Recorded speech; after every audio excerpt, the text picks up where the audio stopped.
This is the day the Lord has made. Let us rejoice and be glad in it. Good morning. Good morning. My name is John Kirkendall on behalf of the session and Pastor Jim Mitchell. I'm pleased to welcome you all to worship this morning. And thank you all for defying the terrible tyranny of the clock and daylight savings time and joining us to worship our great God this morning. There are a number of different announcements I want to call your attention to. These are all printed in the bulletin, and there are many that I will not mention, but youth group, which did not meet last week, will meet this week at 5 p.m. at the church. The women's Bible study, however, will not meet this week. This Tuesday, there will be no women's Bible study. Thursday evening, the session will be meeting, and we would greatly appreciate your prayers for our deliberations.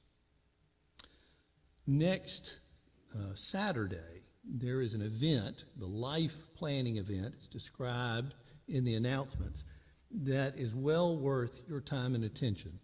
If you have questions about it, I would encourage you to ask Sandy Hall, but if it is something you have not considered, this is a service that the women's ministries and the diaconate have prepared for us. And I think it a wise thing to consider. And that is next Saturday. In 2 weeks, on Sunday, in the evening, the youth group is going to make a presentation about the Passover meal, and we'll have a fellowship dinner together. That's at 5 p.m. on March 24th. There's a sign-up sheet next to the kitchen for bringing dishes for that fellowship meal, but that is also worth your while to come and consider what this Passover was that Christ set himself to celebrate in Jerusalem before he sacrificed himself for us. Please take a few moments now to prepare your hearts and minds for worship.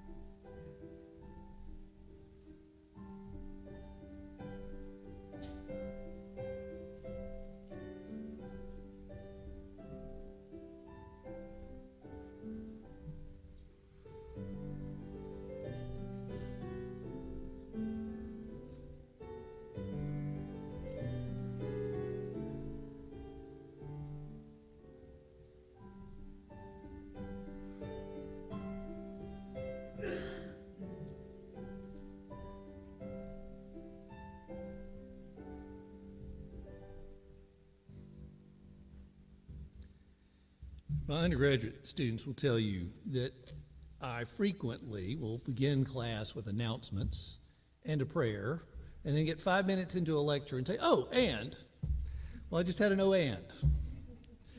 and it is a disclaimer. You don't have to listen to me lecture today or give a sermon. Instead, we have a guest pastor, Jeremy Kanan, will be preaching for us today. The Kanans have been worshiping with us for some time now, and Jeremy has filled this pulpit before. So pray for him as he brings God's word to us later this morning. Now, hear the word of the psalmist as we prepare for worship. It's Psalm 34, the first 3 verses. I will bless the Lord at all times. His praise shall continually be in my mouth. My soul makes its boast in the Lord. Let the humble hear and be glad. Oh, magnify the Lord with me, and let us exalt his name together. Please magnify the Lord with me now. Let's stand together and sing Trinity Hymnal number 165, Ye servants of God, your master proclaim.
Let's pray together.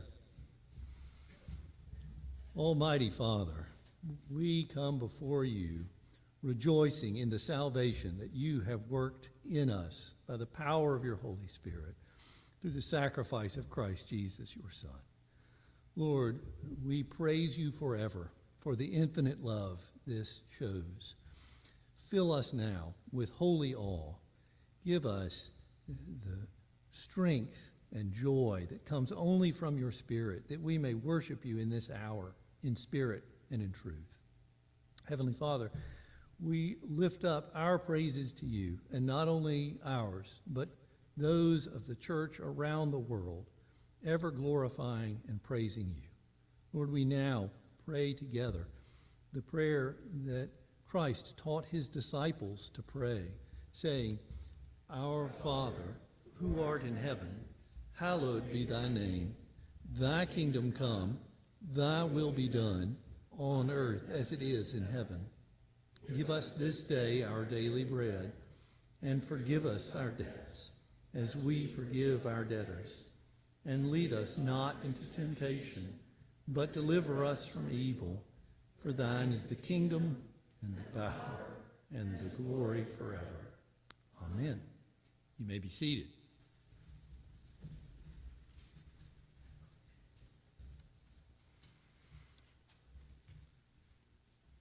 Please join with me now as we pray together the confession of sin that is printed in the bulletin. Let's pray this. Holy Father, forgive my sins. Forgive the sins that I remember and the sins that I have forgotten.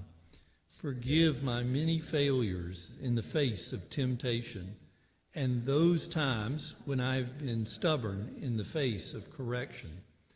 Forgive the times I've been proud of my own achievements and those when I have failed to boast in your works.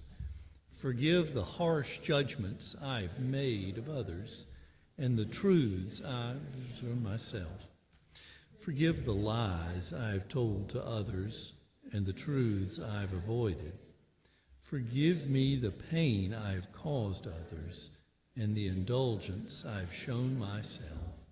Lord Jesus, have mercy on me and make me whole.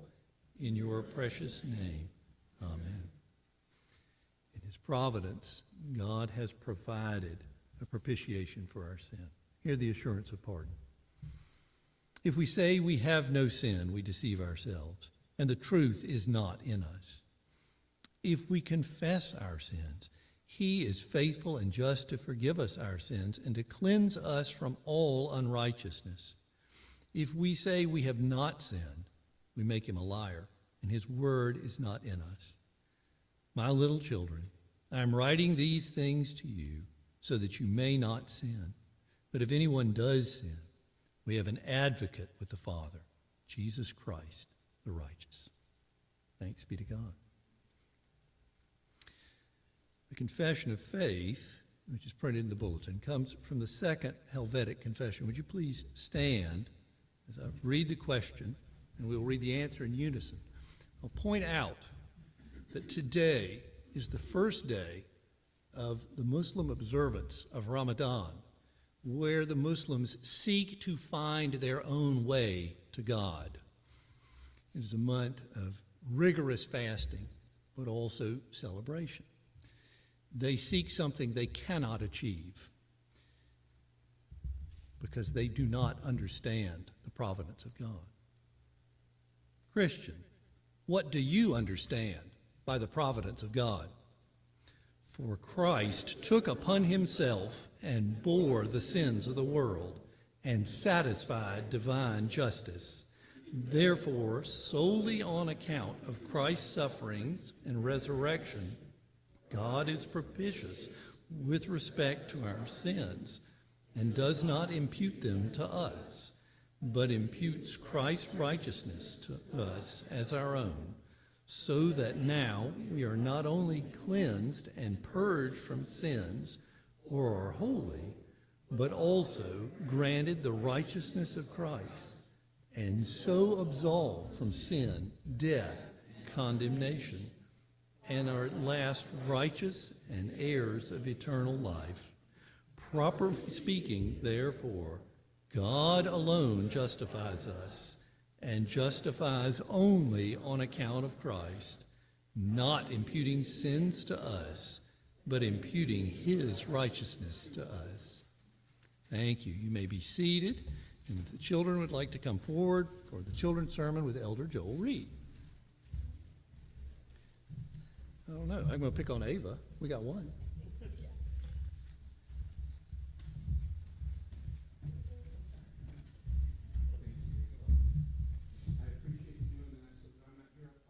By myself, okay?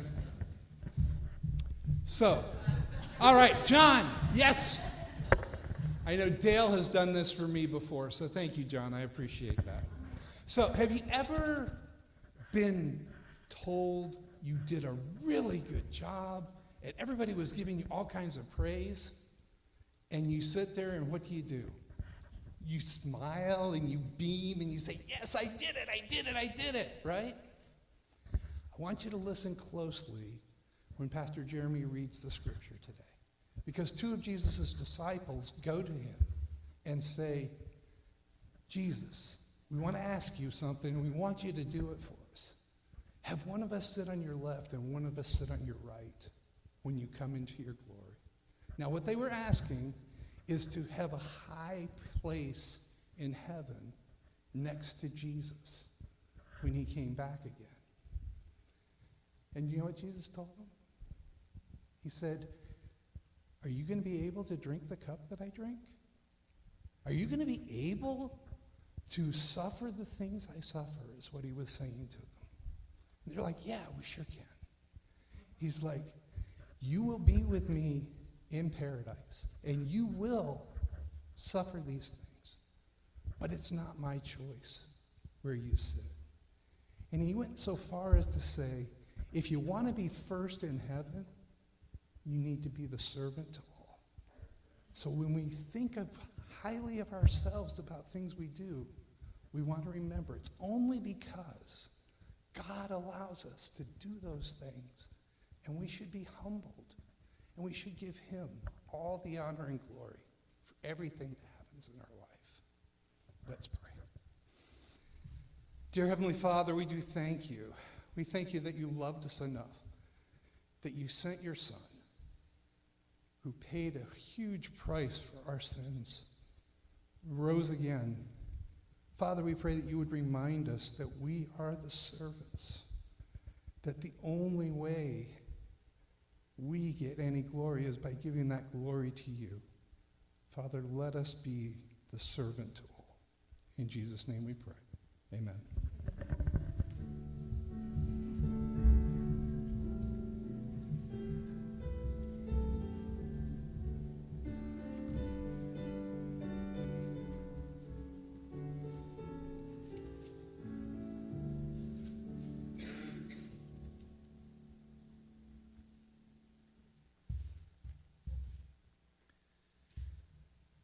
Scripture reading this morning comes from the first epistle of Peter, from chapter 4, verses 1 to 11.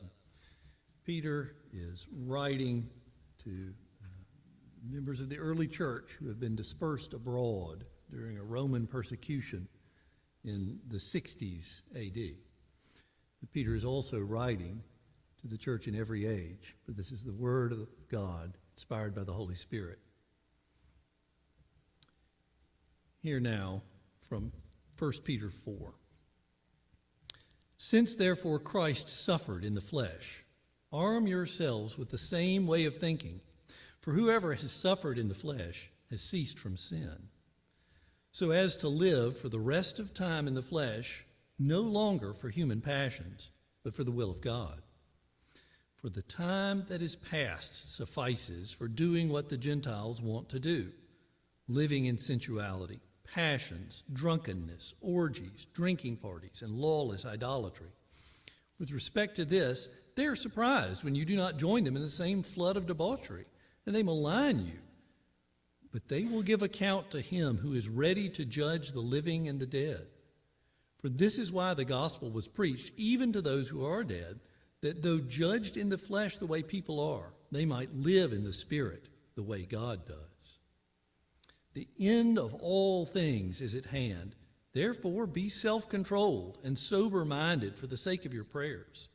Above all, keep loving one another earnestly, since love covers a multitude of sins. Show hospitality to one another without grumbling.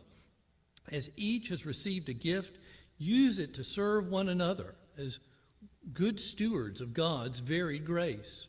Whoever speaks, as one who speaks oracles of God. Whoever serves, as one who serves by the strength that God supplies, in order that in everything God may be glorified through Jesus Christ. To him belong glory and dominion forever and ever. Amen. Let's go before the Lord together in prayer. Our loving Heavenly Father, you who have created all things from nothing by the word of your power, and in all of this creation, you have chosen us to come together and to be adopted into your family. Lord, we are amazed, humbled, silenced by your great mercy shown to us through Christ Jesus.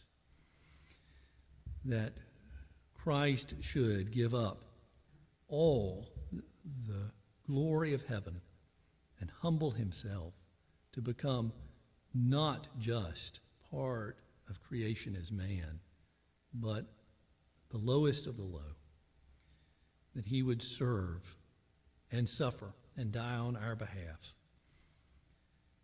is nothing short of amazing to us. Lord God, we thank you for these great mercies, for your loving kindness shown through generations, for your unchanging grace to your people. Heavenly Father, we thank you for the privilege of freely coming before you to worship. And we lift up our brothers and sisters around the world who are not so free this day. Lord, we pray for them, for their safety, for their joy in worshiping you, for their strength to share the gospel to their neighbors.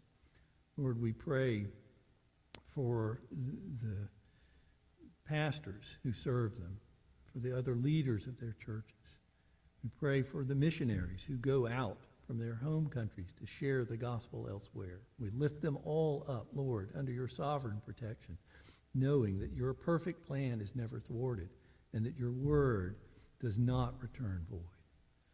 We pray for the church in the world, that the gospel may be boldly preached, that the Spirit would move in the hearts of men and women, of old and young, and they might be drawn to Christ Jesus, that this world might see revival, not in one nation, but in every nation, that your name would be glorified as every knee bows and every tongue confesses that Jesus Christ is Lord.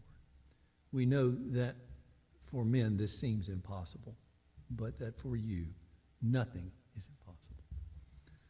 Lord, we lift up the ministries of this congregation in this place. We pray for our pastor and the labors in which he serves you. We ask for his health and strength, for his safety, for joy in this service. Lord, we pray for the deacons as they reach out to the community here, that you quicken them by your Holy Spirit and give them boldness and wisdom. We pray for the women's ministries as they serve and encourage, that they might be blessed with a peace that passes understanding. And Lord, we lift up the session as it gathers in this week. Pray for wisdom. Pray for joy. Pray for peace in you. Heavenly Father, we thank you for the many ways that you have done great things among us. Works of mercy, works of healing. We lift up those who are sick or injured or recovering this day.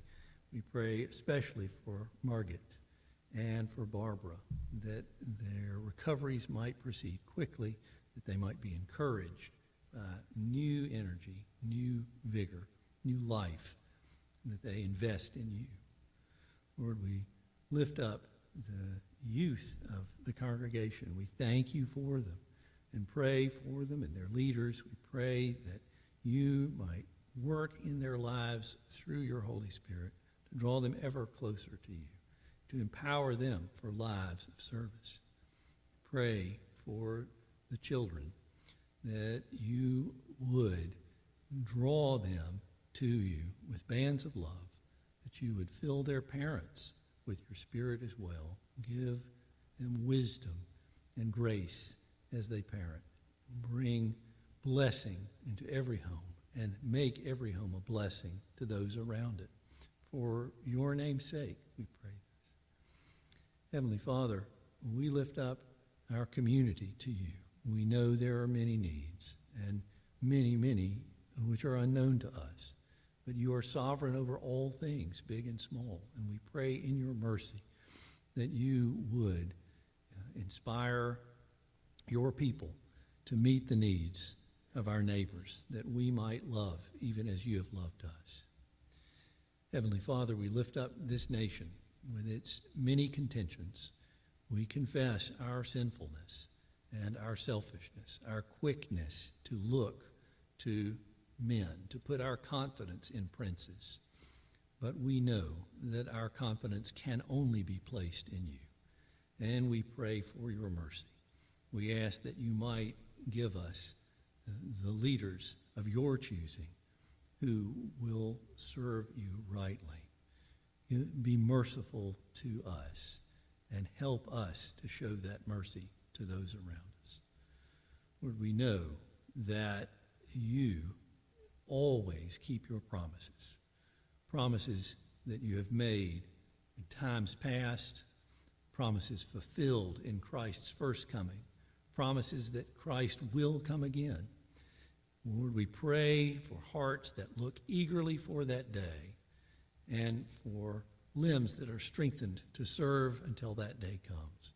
Loosen our tongues. Help us to praise Christ not only in this place and in this hour and in this friendly audience, but to praise Christ all the days of our lives, in every circumstance, that you might be glorified, your kingdom extended, your people delighted by your goodness. This we pray in Jesus' name. Amen.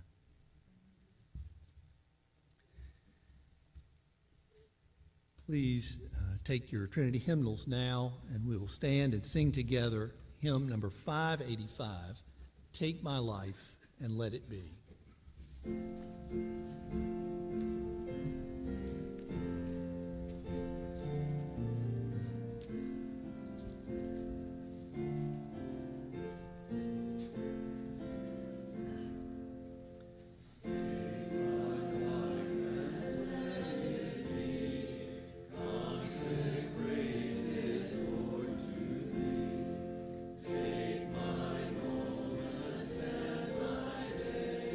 Let them flow.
O Lord, Almighty Father,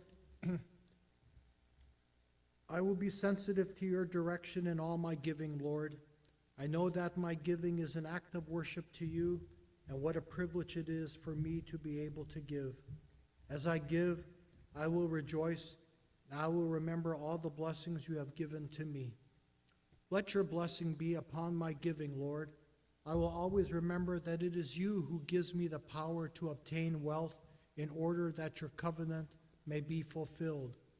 Let me use wisely all that you have given to me so as to bless the work of your kingdom and to help those in need. Thank you for showing me that love always gives. In fact, you loved the world so much that you gave your only Son. Because of this truth, I give cheerfully and generously, and I know I will receive good measure, pressed down, shaken together, and running over. Help me to remember that the same measure I give out will be measured back to me.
You may be seated.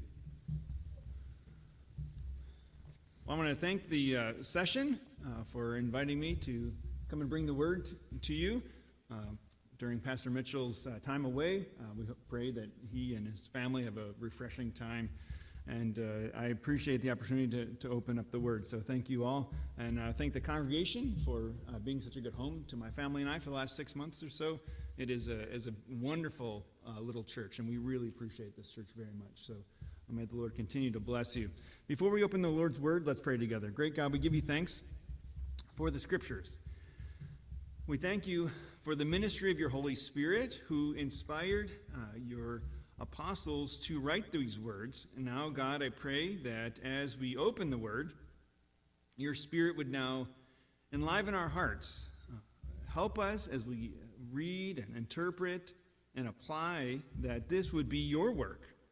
This is not just an intellectual exercise so that we know more about what the Bible says. Rather, along with knowing the scriptures, let our hearts be changed, let our lives be changed, let our conduct and our faith grow, and our love for you deepen even more and more.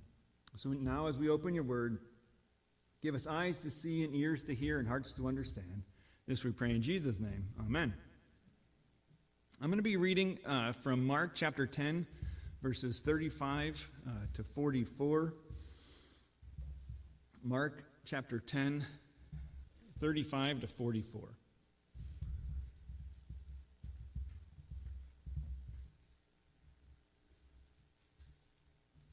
Mark 10, 35 to 34, or to 44. And James and John, the sons of Zebedee, came to him and said to him, "Teacher, we want you to do for us whatever we ask of you." And he said to them, "What do you want me to do for you?" And they said to him, grant us to sit one at your right hand and one at your left, in your glory." And Jesus said to them, "You do not know what you are asking. Are you able to drink the cup that I drink, or to be baptized with the baptism with which I am baptized?" And they said to him, "We are able." And Jesus said to them, "The cup that I drink, you will drink, and with the baptism with which I am baptized, you will be baptized. But to sit at my right hand or my left is not mine to grant, but it is for those for whom it has been prepared." And when the 10 had heard it, they began to be indignant with James and John. And Jesus called them to him and said to them, "You know that those who are considered rulers of the Gentiles lord it over them, and their great ones exercise authority over them. But it shall not be so among you. But whoever would be great among you must be your servant. And whoever would be first among you must be slave of all. For even the Son of Man came not to be served, but to serve, and to give his life as a ransom for many." Amen to the reading of God's word.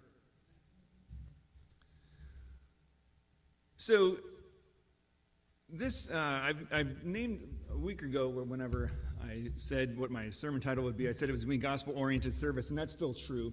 But to cut to the chase, the theme is going to be that our service, our work, our lifestyle must be shaped by the cross and the resurrection. So that's kind of, if you want to, he gave you a lot of white space on the backs, that's good. I'm going to flip around a lot in the scriptures to kind of clarify some points. And so if you want to just write down those scripture references so you don't have to flip back and forth with me, that might be helpful to you. But that's where we're going today, that our service, our lifestyle, the conduct of our lives must be shaped by the cross and the resurrection. And so when we read the Gospel of Mark or any of the Gospels, oftentimes we find the Apostle Peter kind of oafing around. He's kind of the one who says stuff and stumbles over things and does and says awkward things. In our passage today, it's actually not Peter, it's James and John. So these three, Peter, James, and John, kind of form that nucleus, that core within the core of the disciples. They're the ones who saw Jesus transfigured on the mount with Elijah and Moses. And so those three are kind of the essential three. But today it's James and John. If you look at Matthew's take on that, it's actually their mom who goes and approaches Jesus. So that's kind of like, what in the world are you guys doing? But the grown men. But here, though, it's James and John directly, and in the context, and we're going to dig deep into the context of this passage here in just a minute. But I want you to see, according to verse 32, they're going to Jerusalem. So if you're reading through the book of Mark, it's only 16 chapters. If you're reading through the Gospel of Mark, you'll see that there's a shift, kind of midpoint through the book, and they're going to Jerusalem. And so that's kind of.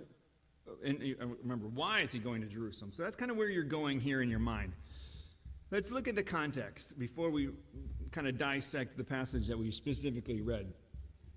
In your Bibles, if you want to flip a couple pages to the left, Mark 8. I'm going to look at Mark 8, 31 to 35. Mark 8, 31 to 35. And he, that is Jesus, he began to teach them that the Son of Man must suffer many things and be rejected by the elders and the chief priests and the scribes and be killed, and after 3 days rise again. And he said this plainly. And Peter, of course, took him aside and began to rebuke him. But turning and seeing his disciples, he rebuked Peter and said, "Get behind me, Satan. For you are not setting your mind on the things of God, but on the things of man." And calling the crowd to him with his disciples, he said to them, "If anyone would come after me, let him deny himself and take up his cross and follow me. For whoever would save his life will lose it, but whoever loses his life for my sake and for the gospel's will save it. And so notice here, we're going to see a couple more passages in a minute, but notice here in this first section, in Mark 8, that Jesus taught his followers that he, Jesus, must suffer and rise. But 3 verses later, what does he immediately say? He says, you take up your cross and follow me. Let's go one more chapter to chapter 9:30. So we're going to go back to 9:30. Mark chapter 9, verse 30. And they went on from there and passed through Galilee, and he did not want anyone to know, for he was teaching his disciples, saying to them, the Son of Man is going to be delivered into the hands of men, and they will kill him. And when he is killed, after 3 days he will rise. Verse 32, but they did not understand the saying, and they were afraid to ask him. Verse 33, and they came to Capernaum, and when he was in the house, he asked them, what are we discussing on the way? But they kept silent, for on the way they had argued with one another about who was the greatest. Do you see the theme? Verse 35, and he sat down and called the 12. And he said to them, if anyone would be first, he must be last and servant of all. And he took a child and put it in the midst of his lap. And put it in the midst of them. And taking him in his arms, he said to them, whoever receives one such child in my name receives me. And whoever receives me receives not me, but him who sent me. Okay, so notice here in these first 2 passages, chapter 8 and then chapter 9, that Jesus teaches about his death, his resurrection, immediately followed by instructions regarding how the disciples also will serve. So do you see a pattern here? I'm going to die, I'm going to rise, you're going to serve. So notice that. Now, on to our main passage, chapter 10, the passage that we read. But I want to start at verse 32 this time. Mark chapter 10, starting at verse 32. And they were on the road going up to Jerusalem, that's the context, and Jesus was walking ahead of them, and they were amazed. And those who followed were afraid. And taking the 12 again, he began to tell them what was going to happen to him. See, we're going up to Jerusalem, and the Son of Man will be delivered to the chief priests and the scribes, and they will condemn him to death and deliver him over to the Gentiles. And they will mock him and spit on him and flog him and kill him. And after 3 days he will rise. The third time now, 8, 9, and now chapter 10, Jesus is teaching about his suffering and resurrection.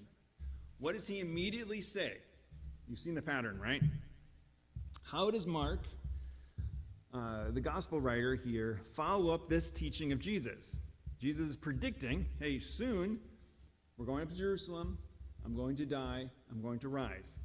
According to Mark now, how does Mark structure his gospel? What does he immediately want you to see? Under the direction of the Holy Spirit, Mark records for us that James and John are requesting to sit at Jesus' right and left hand in glory. Why did they say that? It seems like, hey, I'm about to die. I'm going to get beaten. It's going to be terrible. But I'm going to rise. Throughout all 3 instances, in 8, 9, and 10, what did Jesus call himself? How did he refer to himself? He refers to himself often as the Son of Man. The Son of Man is going to do this. The Son of Man is going to suffer. The Son of Man is going to rise. Why does he say that? Well, there's a lot of debate, but if we look back into the Old Testament, back into Daniel chapter 7 says this. Just write this down and look it up later. Daniel chapter 7, verse 13 and 14 says, this is Daniel speaking, I saw in the night visions, and behold, with the clouds of heaven there came one like the Son of Man. And he came to the Ancient of Days, that is very likely God the Father, and was presented before him. And to him was given dominion and glory and a kingdom, that all peoples, nations, and languages shall serve him. His dominion is an everlasting dominion, which shall not pass away, and his kingdom is one that shall not be destroyed. So my theory, as kind of studying this, is that Jesus is referring to himself as the Son of Man because Jesus knows where he's going. Jesus knows that he is destined for glory. It's a way of suffering to get there, but he knows where he's going. And so now James and John are picking up on this. He is the king. James and John are thinking Jesus is the king, and so when he's in his kingdom, we want to be kind of number 2 and 3, right? And so this is an interesting request of James and John, but I think they're getting their thoughts there from the fact that they know that Jesus is the coming king. Jesus is the one that the Old Testament was kind of foreshadowing and looking forward to. And so James and John want to be kind of in charge with Jesus there. But it makes me think, though, as kind of as you and I are praying to God, as you and I are looking to Jesus, what kind of stuff do you and I ask him? What do we ask for? Jesus says, ask for whatever you want, right? He says right up to James and John. And then they're like, hey, we want to be in charge. But if you look at your hearts, take a moment to just kind of examine the prayers that you bring to Jesus. What is it that you ask for? Are we asking for, to lead well, to maybe have a little bit more stuff? We got a promotion coming. Whatever it is, I don't know what it is. But this is a moment to pause and just kind of examine ourselves, because we look at James and John and we kind of chuckle. At least I did. I was like, what are you guys doing? But think about your own prayer life. Are we loving God? Are we confessing our sins? Are we bringing thanksgiving for what he's done for us? And then after those, has the gospel shaped our prayers? Has the gospel shaped our prayer requests and the things we ask for? So something to pause and kind of think about, the desires of our hearts. See, on the one hand, it's good that James and John are starting to realize who Jesus is eternally as God the Son. On the other hand, their request of him has not really been shaped yet by his teaching, has it? Not completely, for sure. The request is missing the mark. So why is this the case?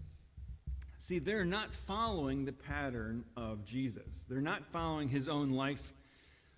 All Christians are called to follow Jesus. The 12 original disciples physically followed him. You and I must also pattern our lives after his own. And so let's look at what James and John here said to Jesus. I apologize. Let's look at what Jesus said to James and John. They asked if we can be in charge with you. His response is, are you able to drink the cup of God's wrath? Now, why do I say that? He said to them, if you look here, verse 38, you don't know what you're asking, which is a good response. Are you able to drink the cup that I drink, or are you able to be baptized with the baptism with which I am baptized? And so they said, we are able. But what is he saying to them? If we look here at verse Psalm 75, 6, this is it's a psalm, but it's kind of a prophecy about judgment on other nations. Psalm 75 says, for not from the east or from the west, not from the wilderness comes lifting up, but it is God who executes judgment, putting down one and lifting up another. For in the hand of the Lord there is a cup with foaming wine, well mixed, and he pours out from it, and all the wicked of the earth shall drain it down to the dregs. So it's an image of judgment. It's not a happy image of, hey, let's have a party. This is an image of judgment. That's what that wine looks like there. Isaiah 51. Now, this is about the suffering that Jerusalem has undergone. Isaiah 51, verse 7. Wake yourself, stand up, O Jerusalem, you who have drunk from the hand of the Lord the cup of his wrath, who have drunk to the dregs the cup of staggering. So understand, this is God's own people who have been guilty of idolatry. God poured out his wrath upon them. And so in the context towards the end of Isaiah, God is lifting them back up out of the judgment that they had been in. But a more familiar passage to most of us is going to be Jesus' own words in Matthew 26. This is his prayer just before he's going to the cross. He says, my Father, if it be possible, let this cup Pass from me. Nevertheless, not as I will, but you will. The idea is Jesus here, throughout his ministry, throughout his earthly ministry, leading up to the cross, he knew that he would be drinking from that cup of God's wrath. And so James and John are like, hey, can we hang out with you in your kingdom? And Jesus, you don't know how to get there. You don't understand the way to get to the glory. And similarly, that idea of baptism, it's similar in a sense that baptism is a picture of cleansing. We know that. But cleansing via judgment. Cleansing to get rid of sin. Jesus also used this term, Luke 12:49-50. Luke 12:49-50, he says this, I came to cast fire on the earth, and would that it were already kindled. I have a baptism to be baptized with, and how great is my distress until it is accomplished. Because he knows that Jesus knows that he is going to hell, suffering the torment of God, suffering the wrath of God on our behalf so that you and I don't have to. He is going to be forsaken by God so that his own children won't be.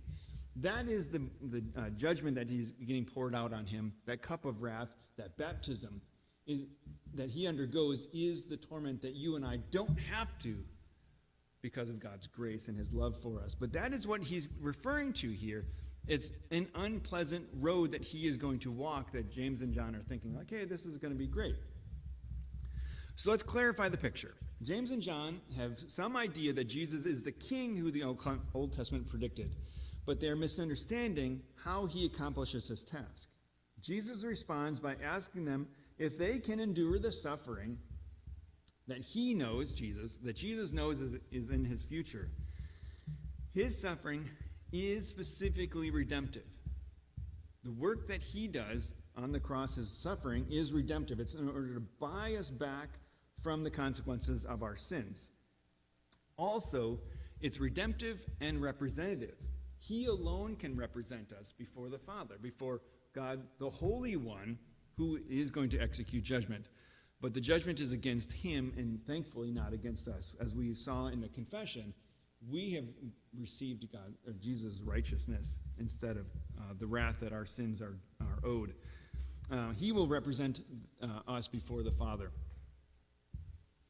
So, just kind of skimming along here a little bit. After the other 10 disciples register their complaint with Jesus, he addresses all of them.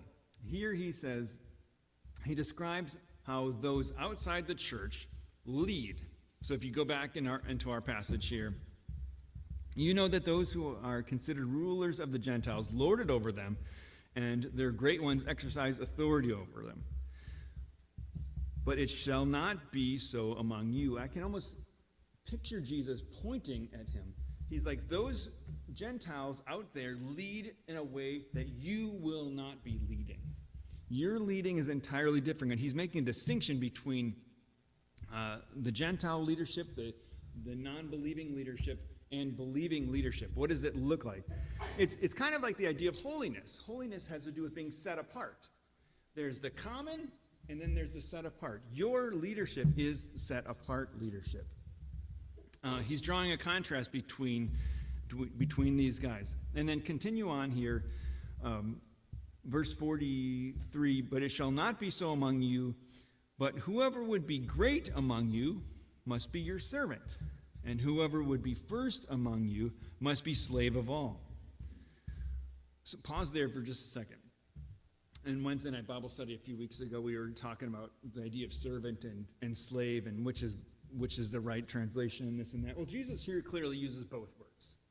He says, you will be the diakonoi, right? The deacons, the servants, those who minister on behalf of others, and you will be the slave of all. So in fact, he says both. He describes his followers as both servants and slaves. And so our leadership, and I think every Christian is a leader, our leadership is entirely different than the world's leadership. But I want to hammer down on verse 45 for just a second. For even the Son of Man, there's that term that he uses again. Remember, the Son of Man in Daniel 7 will be served. But look at how he describes the Son of Man here in verse 45. Mark 10:45. For even the Son of Man came not to be served, but to serve and give his life as a ransom for many. James and John want to be at Jesus' right and left hand, that Son of Man in Daniel 7. They want to be with him. Jesus says that's not how we get there. How we get there is through this.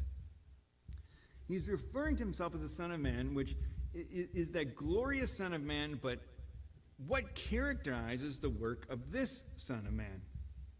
Our lives must be shaped and modeled by Jesus himself. Think with me about what Jesus did. His suffering is redemptive. He must drink the cup of God's wrath in order to pay for our sins. When you and I suffer as Christians, we have a redemptive element. I'm not going to be able to pay for your sins, but there is a redemptive element to our suffering. All of our service, whenever you and I are loving our neighbor as ourselves, there is a giving.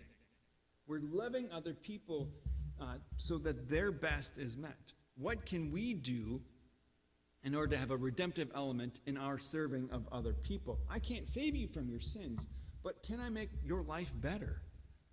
Can I make the gospel more apparent in your life? Can I make Emmanuel more real? Can I make the presence of God felt in your life? And that's kind of what we're getting at here. We want to make other people's lives better, and as a demonstration of the redemption that is offered in Christ, because you and I have been redeemed by Christ so that we can show that off towards other people. Let's get back to that theme in Mark.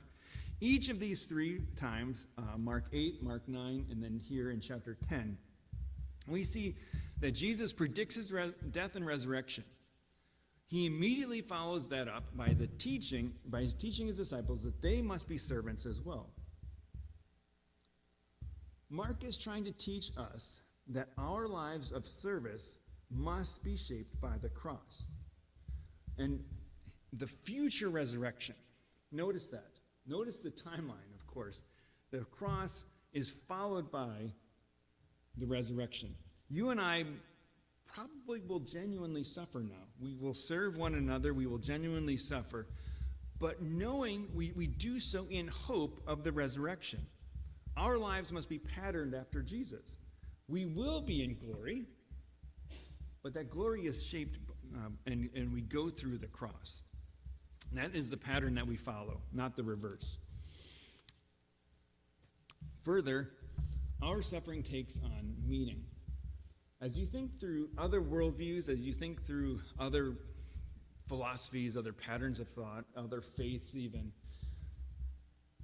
your friends who have different beliefs than you do, ask them about suffering. What does suffering look like? What is the meaning of suffering for many people? They go to college and they learn philosophy and stuff like, well, suffering is meaningless. Suffering means this, whatever. Gospel-believing Christians have an answer to that question. Our suffering genuinely has meaning. Other worldviews out there can't answer that question or give an adequate reason for suffering. But as Christians, our faith, the core of our faith, is suffering, the suffering of Jesus. And so our suffering, the difficulties that you and I go through, are patterned after his. You and I have a ransom. Someone has died on our behalf. And so our faith, our suffering even, then takes on that pattern because of what Jesus has done for us. And so when you and I serve others, and even when we suffer, we do so as those with hope. Our lives are shaped by the cross and the resurrection, and this really is the Christian life. That word ransom, what is going on there? You and I were, past tense, slaves to sin. You and I were dead in our trespasses and sins. We were on the road to hell, yet in God's good and gracious and loving providence, he graciously brought us back he bought us back from the dead, so that you and I, because of the suffering of Jesus, is really what I want to say. Because of the suffering of Jesus, you and I are bought back from that. And so if you think about that word ransom, think concretely then about that word ransom. Somebody or something owns someone. Another person comes along and buys that person. They were owned by this. They were slaves to this. and now they were bought by someone else. Who owns us now? We are not owned by God. We are providentially and lovingly bought by God. So the Apostle Paul then rightly says in 1 Corinthians chapter 6, you were bought with a price. I want to close with another confession. It's one of my favorite non-inspired writings, I can say that. The Heidelberg Catechism, question 1. We'll close with this. Heidelberg Catechism, question and answer number 1. What is your only comfort in life and death? What is your only comfort in life and in death? Answer.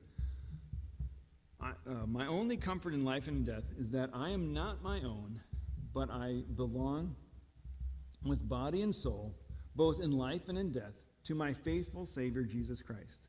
He has faithfully and fully paid for all my sins with his precious blood and has set me free from the power of the devil. He also preserves me in such a way that without the will of my heavenly Father, not a hair can fall from my head. Indeed, all things must work together for my salvation. Therefore, by his Holy Spirit, he also assures me of eternal life and makes me heartily willing and ready from now on to live for him. Let's pray together. Great God, we give you thanks for the incredible grace that you have shown to us in Christ. We know and we confess that we have been slaves to sin, but yet now we have been bought by an incredible price, the very life of Jesus. Let us now wholeheartedly live for him. Let us serve others. Let us pattern our very lives after his death and resurrection, his cross and his glory. Let us follow after Christ faithfully, knowing that you are working all things for your glory. This we pray in Jesus' name. Amen. As we close together, we will sing the hymn of the church, We Are God's People, Trinity hymnal number 355. Let's stand and sing hymn number 355.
receive now God's blessing.